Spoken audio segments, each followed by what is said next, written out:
Alright, so it's time to go back to Signala and partake in some more therapy. Red Barrel's just dropped the new time-limited update for the Outlast Trials, and it's titled Toxic Shock Event.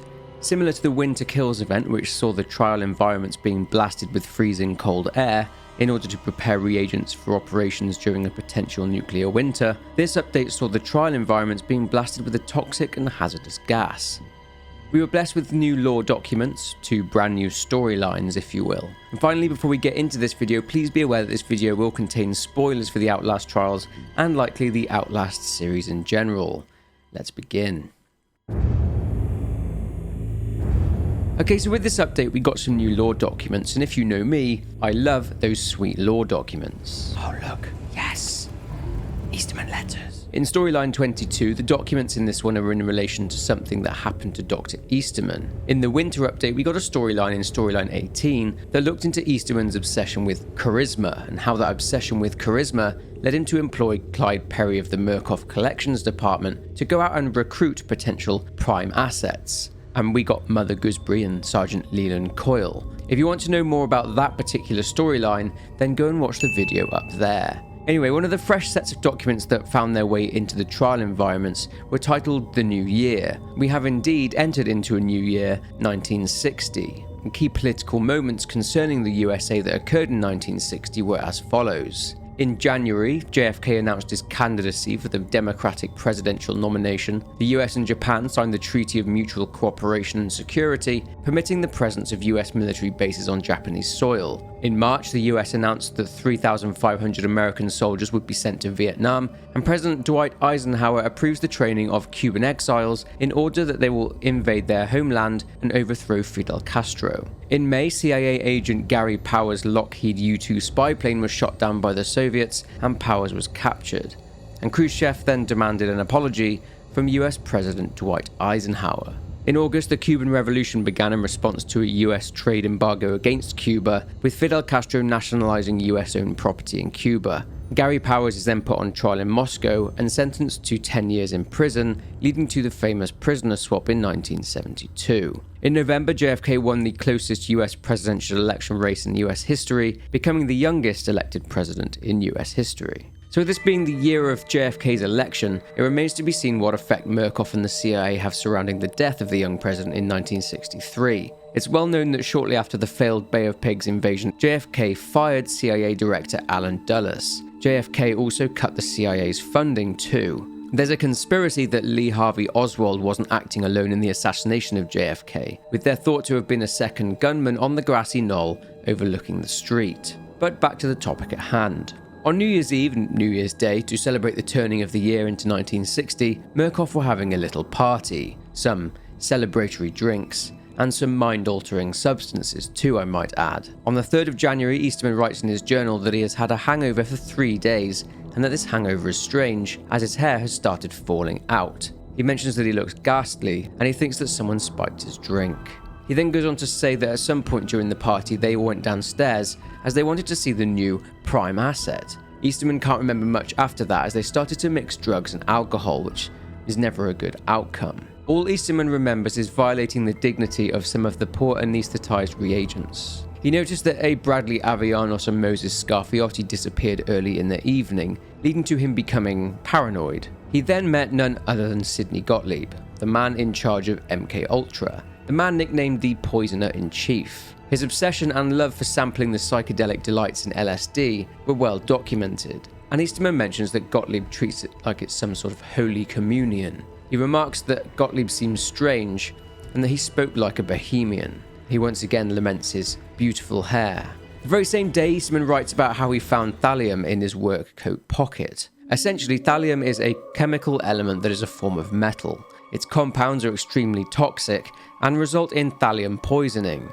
Exposure is dangerous at 0.1 milligrams of thallium, but Easterman reports finding more than a gram inside his pocket. Exposure to high levels of thallium can cause damage to the nervous system. He also attributes the hair loss to the exposure to thallium, stating that he has in fact been poisoned. He reveals that many people could have had access to thallium, including Gottlieb, Scarfiotti, and Nurse Barlow, and Easterman's paranoia is growing.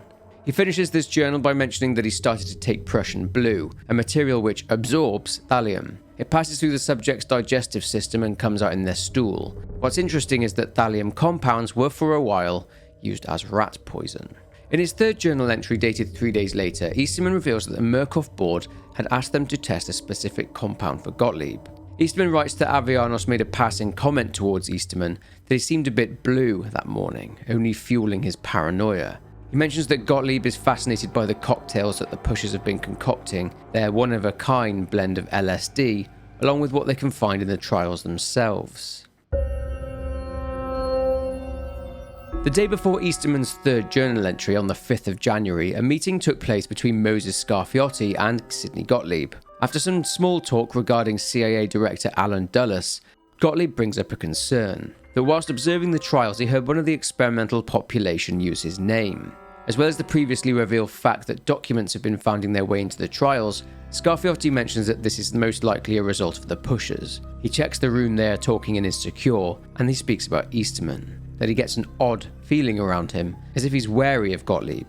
Scarfiotti describes Easterman as an impotent paranoiac with a god complex, a man that is chronically uncomfortable. Gottlieb then mentions a project that might be uncomfortable. He mentions something called Unit 731. So, what to say about Unit 731? Well, here goes. Unit 731 was short for Manchu Detachment 731. It was a covert biological and chemical warfare R&D unit of the Imperial Japanese Army. Essentially, it engaged in lethal human experimentation during both the Second Sino-Japanese War and World War II. The number of casualties? Around 300,000 people. The facility was nicknamed the Den of Cannibals. Unit 731 were guilty of war crimes of the most horrific order. The people experimented on were not even considered humans, only being referred to as logs. They were injected with diseases, starved of water and food, had bioweapons tested on them, amputation of limbs, organ harvesting, and much more, with the biological weapons produced being used in areas of China. The detachment was run by General Shiro Ishii, who was a combat medic. The facility was run until the end of the Second World War in 1945, and up until that point had received generous funding and support from the Japanese government. Some of the Unit 731 researchers were arrested by the Soviets, and some were arrested by the US. But what did the two rivals do? Well, the Soviets put the researchers on trial, found them guilty, and sent them to Siberian labor camps, to gulags. And the US? Well, the US decided to recruit the researchers to work on their own biological warfare program. And how did they wrangle this? Well, remember earlier on I mentioned the Treaty of Mutual Cooperation and Security? Well, prior to that treaty, there was a previous one called the US-Japan Security Treaty, which was set up at the end of the Second World War and was one of the conditions of Japan's surrender. Essentially, thanks to their newly established relationship, after sending their own bioweapon experts to Japan to collect information, the United States helped Japan cover up the crimes of Shiro Ishii and Unit 731 by paying Japan 250,000 yen and took Ishii to Fort Detrick in the US, where he became a consultant in biological weapons. Gottlieb mentions that the Unit 731 researchers were part of Operation Paperclip, which was the program that also saw Dr. Rudolf Wernicke brought back to the US. In terms of the researchers from Unit 731, however, they were sent back to Japan in 1956. Anyway, in their meeting, Gottlieb states that he's bringing in a Japanese doctor who has some very provocative notions. If you haven't pieced it together yet, the doctor is from Unit 731. The doctor in question is called Jun Kusamura. 5 days later, he arrives with a translator. 4 minutes into the meeting, Mr. Kusamura asks if Murkoff have any dihydrocodeine, the drug that Hermann Goering was in possession of when he was captured by the Allied forces. Alright, more history. Hermann Goering was essentially the right hand of Adolf Hitler. He was the man that formed the Gestapo, the secret police of Nazi Germany. But Goering had a personal problem. Ever since 1925, he had battled an addiction to morphine. An addiction that saw him placed in a straitjacket at certain points due to the violent outbursts he had when under the influence of the drug. As we know from history, the Soviets were fast approaching Berlin, and on the 22nd of April 1945, Hitler revealed that he planned to delete himself from existence. Then a Nazi power struggle took place. Hitler had named Goering as a successor in the event of his death, which was all fine and dandy, but there was another sneaky Nazi official lurking, ready to seize power for himself. And that man was Martin Bormann, a rival of Goering. Now, Goering knew that Bormann was plotting, wanting to seize power, and that he would certainly have Goering executed as a traitor. Goering sent a telegram to Hitler asking for permission to take over as Hitler's deputy, But the telegram was intercepted by Bormann, who then managed to convince Hitler that Goering was a traitor and that Goering was threatening to overthrow him and illegally attempting to seize control of the state. Hitler, as a result, sent a telegram back and demanded that Goering resign from all of his positions. Either Hitler or Bormann then instructed the SS to place Goering under house arrest, with the public story being that Goering had resigned on account of his poor health.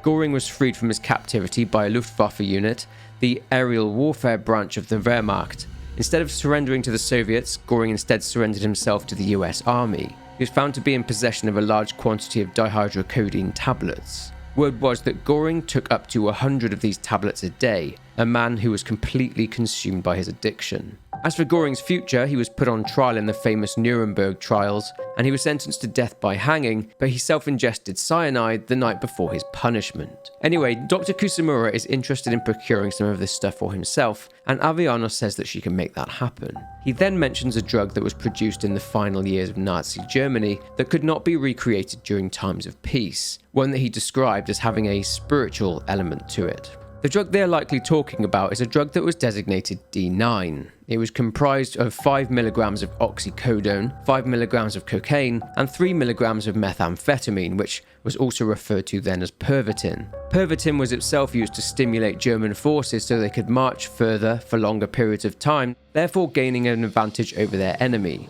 The drug had side effects though, such as a hangover the following day, reducing the soldier to little more than a zombie-like state, so its use was discontinued in 1941, only being available through a doctor's prescription. As mentioned, oxycodone, cocaine and Pervitin were mixed to create D9 out of an effort to strengthen the Nazi war machine. And this came out of a desperation for more soldiers, but due to the huge losses in personnel, there were no more soldiers, so they turned to increasing the output of the soldiers they had.